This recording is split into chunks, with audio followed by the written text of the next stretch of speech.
Hello friends, welcome to learn services. This is Ram Soni. आज हम discuss करेंगे तालिबान और भारत के संबंधों के बीच में एक चर्चा। इवेंटली अफगानिस्तान के कंसर्न में अफगानिस्तान के लिए वहां पर बहुत सारे डैम्स बनवाए हैं, स्कूल बनवाए हैं, बहुत सारा एक प्रकार से इंफ्रास्ट्रक्चर डेवलपमेंट किया है। उसके चलते तालिबान ने भारत की सराहना भी की है और यहां पर बहुत सारे न्यूज पेपर्स ने इसको कवर भी किया है। Taliban appreciates India's capacity building efforts in Afghanistan. Well देखिए, छोटा मोटा पैसा नहीं खर्च किया है, तकरीबन $2 बिलियन का पैसा खर्च किया है। यदि आप इसको रुपए में कन्वर्ट करें, तकरीबन 15,000 करोड़ रुपए भारत ने अफगानिस्तान में इंफ्रास्ट्रक्चर की बिल्डिंग में खर्च किया है, जिसमें हमने पार्लियामेंट बनवाया, उनकी स्कूल, रोड, डैम सब कुछ बनवाया है। तो कहीं ना कहीं इंडिया ने बहुत सारे पैसे खर्च किए हैं। तो यहां पे तालिबान अब थोड़ा डिप्लोमेटिक हो रहा है और उसने भारत की यहां पे सराहना की है। आप देख सकते हैं यहां पर लिखा भी है कि भारत के जो ह्यूमैनिटेरियन डेवलपमेंट प्रोग्राम्स हैं और स्पेशली सलमा डैम भी भारत ने बनवाया। यदि आप देखेंगे अफगानिस्तान में सलमा डैम काफी बड़ा डैम है और यहां पर लुक एट दिस वन, ये काफी बड़ा डैम है सलमा डैम, और सलमा डैम भी भारत ने बनवाया। तो कहीं ना कहीं यहां पर तालिबान ने इस काम के लिए अप्रिशिएट किया है। लेकिन ऐसा क्या हो गया कि तालिबान अप्रिशिएट करना शुरू कर दिया? बिकॉज तालिबान एक मिलिटेंट ऑर्गेनाइजेशन है, लेकिन डेफिनेटली दुनिया भर से प्रेशर तो इस समय तालिबान के ऊपर पड़ ही रहा है, इसमें तालिबान को ही पता है। तो इस समय वो चाहते हैं कि हम डिप्लोमेटिक रिलेशन बनाने की कोशिश करें डिफरेंट कंट्रीज से। हालांकि इंडिया ने यूनाइटेड नेशन सिक्योरिटी काउंसिल में जो रेजोल्यूशन पास कराया था, उसमें बोला था कि यहां पर तालिबान को हम कभी भी एक स्टेट के रूप में एक्सेप्ट नहीं करेंगे, तालिबान एक स्टेट के रूप में एक्सेप्ट नहीं किया जाएगा। बट एनीवे, यहां पर कतर बेस्ड स्पोक्स पर्सन है तालिबान के, जिनका नाम है सुहेल सहीन की एएनआई से बात हुई और यहां पे इनसे जब पूछा गया, चूंकि तालिबान की अग्रेशन काफी ज्यादा बढ़ रहा है और इसके चलते बेसिकली अफगानिस्तान की बात करें, अफगानिस्तान के जो प्रेसिडेंट हैं उन्होंने भारत से हेल्प मांगी थी, मिलिट्री हेल्प।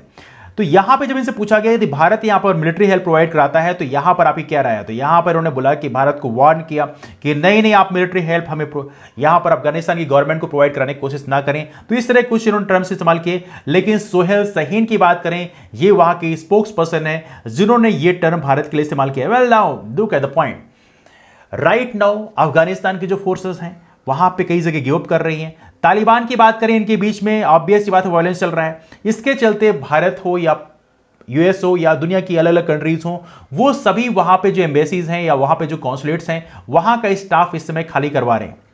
यदि आप देखें तो ऑलमोस्ट सभी कंट्रीज अपने वहां के स्टाफ खाली करवा रहे हैं। एवली हम भी वहां पे जो हमारा स्टाफ है वहां के एम्बेसी में उसको खाली करवा रहे हैं। नाउ यहां पे एक और पॉइंट है, एक और कंसर्न हुआ जब इनके स्पोक्स पर्सन से पूछा गया कि आप वहां पे जो माइनॉरिटी कम्युनिटी, सिख हैं, हिंदू हैं, उनके अगेंस्ट में आप जो वायलेंस क्यों कर रहे हैं? इन्होंने बोला कि नहीं हम किसी कम्युनिटी के अगेंस्ट में नहीं है, वहां पर हमने सिख या हिंदू के अगेंस्ट में किसी भी तरह से काम नहीं किया है। स्पेशली अभी मुद्दा तब आ गया जब वहां पे एक पक्तिया प्रोविंस है, पक्तिया प्रोविंस में जो गुरुद्वारा है ये काफी महत्वपूर्ण होली गुरुद्वारा है और जहां पे कहते हैं नानक जी ने यहां पे मतलब वहां पर गए भी थे। तो यहां पे एक कंसर्न हो गया कि आपने वहां से जो सिख रिलीजियस फ्लैग है उसको आपने कैसे बाहर निकाल दिया। जैसे आप यहां पे देखेंगे, ये पक्तिया प्रोविंस का गुरुद्वारा है जहां पे इस तरह से फ्लैग लगा होता था और यहां पे जो पोल है, अब इस समय देखा है तो यहां पे जो पोल है, यहां पे ये फ्लैग यहां पे लगता है, तो यहां पे बेसिकली इसको निकाल दिया गया है। तो नाउ इनसे पूछा गया कि आपने ऐसा क्यों किया? तो उन्होंने बोला कि नहीं हमने नहीं किया है, उन्होंने अपने से ही निकाला होगा। इवनली हमने उनसे पूछा भी था कि आपने क्यों निकाला है, तो उन्होंने अपनी मर्जी से निकाला है। बट एनीवे, उनकी सच्चाई कितनी है, तालिबान का जो ये स्पोक्स पर्सन कितना सही बोल रहे हैं, ये तो वहां के गुरुद्वारा के लोग ही बता पाएंगे। बट एनीवे, ये भी एक बड़ा कंसर्न है। इसके बाद देखें तो एज ऑफ नाउ, ये तालिबान के बारे में और भी आप जानना चाहते हैं तो तालिबान और पाकिस्तान का जो टेरर आउटफिट है, मिलिटेंट ऑर्गेनाइजेशन है, टेररिस्ट ऑर्गेनाइजेशन है, इसका नाम है लश्कर ए तैयबा। लश्कर ए तैयबा का जो चीफ ऑर्गेनाइजेशन का हेड था उसको तो आपने देखा ही होगा, लुक एट दिस पर्सन। और अभी हाल ही में इनके ऊपर बहुत सारे सैंक्शंस लगाए गए हैं, आपने इनको जरूर देखा होगा। तो यहां पे देखें तो तालिबान और लश्कर तैयबा के बारे में बीच में काफी अच्छे रिलेशन थे। एवनली देखा है तो वहां पे पाकिस्तान के जो स्पाई एजेंसी, इसका नाम है आईएसआई, इनका भी इनसे काफी अच्छे संबंध है। तो यहां पे भारत के लिए कंसर्न यह है कि तालिबान अफगानिस्तान के एक बड़े रीजन को कब्जा कर लेता है तो शायद अफगानिस्तान का जो क्षेत्र है वो भारत के अगेंस्ट में एंटी इंडिया एक्टिविटीज में इस्तेमाल किया सकता है और ये डेफिनेटली यहां पर भारत के लिए एक बड़ा कंसर्न है। लेकिन यहां पर तालिबान ने फिर डिप्लोमेसी दिखाते हुए बोला कि नहीं ऐसा नहीं है, हम देश के किसी भी नेबरहुड के किसी भी कंट्री के अगेंस्ट में हम किसी भी तरह से मिलिटेंट एक्टिविटीज हम रन नहीं करेंगे। लेकिन बात तो वही है, प्रॉमिसेस का मतलब है, आपको पता है बहुत सारे लोग प्रॉमिसेस करते हैं और प्रॉमिसेस जो है वो हमेशा फेक प्रॉमिसेस होते हैं। देखिए तालिबान की बात करें, तालिबान इस समय दुनिया की सब कंट्रीज तालिबान के ऊपर प्रेशर बनाए रखी हैं। तो डेफिनेटली तालिबान के ऊपर भी बड़ा प्रेशर है कि शायद हो सकता है दुनिया की अलग अलग कंट्रीज ने उनको फोकस कर लिया, तो what will happen with the Taliban, even they know about that thing. तो यहां पे बड़ा कंसर्न ये, तो उन्होंने बेसिकली अब डिप्लोमेसी का रास्ता जो है अख्तियार कर लिया है, बट देखते हैं बेसिकली आने वाले कल में क्या होता है। तो यहां पर यह भी भारत के लिए बड़ा कंसर्न है कि तालिबान और जो लश्कर तैयबा है या पाकिस्तान का जो स्पाई एजेंसी है जिसका नाम है ISI, इनके बीच में काफी अच्छे संबंध है, तो यह भी भारत के लिए बड़ा कंसर्न है। नाउ एक बड़ी पॉइंट यहां पर यह है, ये जो 1999 में आपको याद होगा एक इवेंट हुआ था, भारत का जो प्लेन है IC-814 इसको हाईजैक किया था, और याद रहे उस समय भी तालिबान का ही रिजीम चल रहा था अफगानिस्तान में। तो ये डेफिनेटली अपने आप में एक बड़ा कंसर्न क्रिएट करता है कि तालिबान जो है उसने कभी भी भारत के फेवर में कभी काम ही नहीं किया। तो कहीं ना कहीं भारत को ये कंसर्न क्रिएट होना एक लाजमी सी बात है कि तालिबान जो है कभी भी भारत के फेवर में एक्टिविटीज नहीं करेगा, क्योंकि तालिबान कंप्लीटली यहां पर पाकिस्तान प्रो है।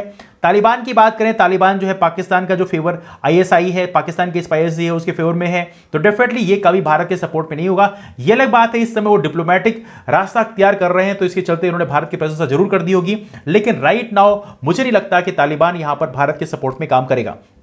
एनीवे, नाउ यहां पे इनका ये भी कहना है, इनसे पूछा गया है कि आप बहुत ज्यादा वायलेंस कर रहे हैं, तो इनका कहना है ये नहीं नहीं नहीं नहीं, हम कहीं भी वायलेंस नहीं कर रहे हैं, कोई वायलेंस नहीं कर रहे हैं। जो सारे साइड है अफगानिस्तान के, जो सारी एरिया है, प्रोविंसेस हैं, वो अपने आप हमें ज्वाइन कर रहे हैं, हम कहीं भी वायलेंस नहीं कर रहे हैं। देखिए ये भी काफी डिप्लोमेटिक आंसर देने लग गए हैं, जबकि करते कुछ और हैं, और बेसिकली यही से कहते हैं दैट्स कॉल्ड हिपोक्रेसी, मतलब करते कुछ और हैं, बोलते कुछ और हैं। But anyway that's the point. यदि आप देखें एज ऑफ नाउ अफगानिस्तान में तालिबान का कितना कंट्रोल है, देखिए यहां पर देख सकते हैं अप्रैल 2021 में कंट्रोल था, मई जून जुलाई, यहां पे आप देख सकते हैं जहां भी ये हल्का पिंक सा कलर है यहां पे तालिबान कंट्रोल है, आप देख सकते हैं। तो पहले इतना कंट्रोल नहीं था अप्रैल 2021 में, लेकिन जैसे ही बेसिकली जो फोर्सेस हैं US की वो यहां से निकलने लगी, तो धीरे धीरे इनका जो एक प्रकार से प्रेजेंस है इस रीजन में, अफगानिस्तान के रीजन में काफी सारा बढ़ गया है। आप देख सकते हैं बड़े रीजन को इन्होंने कवर कर लिया है। और जो यहां पे ब्लू कलर आपको दिख रहा होगा, ये ब्लू कलर में बेसिकली अफगानिस्तान की गवर्नमेंट कंट्रोल है, जो कि अपने आप में काफी कम होता जा रहा है। तो कहीं ना कहीं ये एक बड़ा कंसर्न है कि आने वाले कल में तालिबान हो सकता है पूरे अफगानिस्तान को कंट्रोल कर ले, और यदि कंट्रोल करता है तो कहीं ना कहीं ये पूरी दुनिया कंट्रीज के लिए बड़ा कंसर्न होगा, और भारत के लिए डेफिनेटली एक कंसर्न होगा, क्योंकि भारत ने अफगानिस्तान में लगभग $2 बिलियन खर्च किए हैं। तो ये डेफिनेटली हमारा जो सारी मेहनत है वो कहीं ना कहीं सारे में पानी फिर जाएगा। और डेफिनेटली एनीवे आने वाले कल में यहां पे भारत का स्टैंड क्या रहेगा वो तो आने वाले कल में पता चलेगा, लेकिन डेफिनेटली यहां से भारत को काफी नुकसान होने की संभावना है। तो ये रहा डिस्कशन हमारा इस टॉपिक के बारे में। वीडियो कैसा लगा आपने राय जरूर दें, और आपके क्या ओपिनियन है आप भी इसमें जरूर कमेंट करें।